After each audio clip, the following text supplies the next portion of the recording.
चांदवाली थाना केस संख्या 424 जोड़ा 13 तारीख दिन एक मामला रुजु होता जो कि अजय कुमार गिरी जी कि मृत अच्छा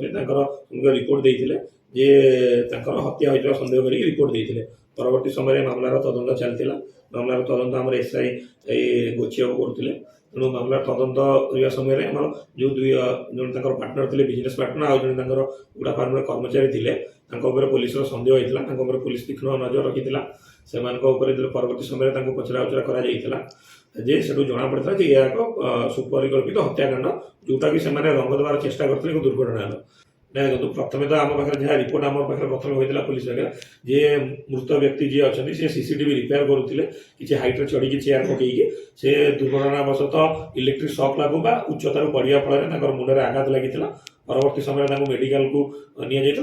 डॉक्टर मृत बोली घोषणा करते यही भाव आम पाखे रिपोर्ट होता किंतु घटनाटी अन्य प्रकार थिला जी बिजनेस पार्टनर थे आउ जन कर्मचारी जी थे सी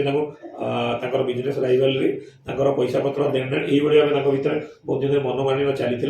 योजनाबद्ध भाव से हत्या करते सी शोता समय मुंड को एक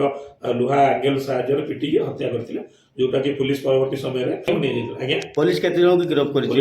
दुई जन गिरफ्त कर दुई जन गिरफ्त अभियुक्त अच्छा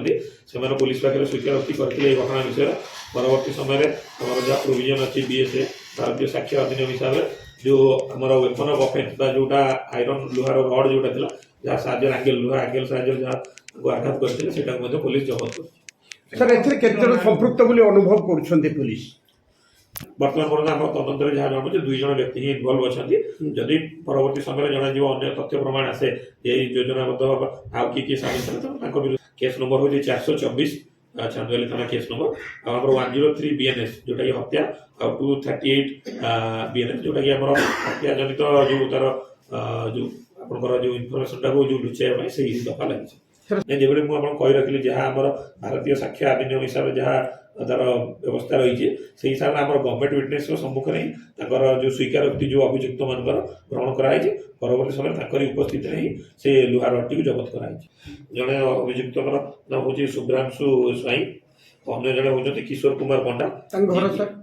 शैलेन्द्रीपाली बांसड़ा थाना अंचल आउ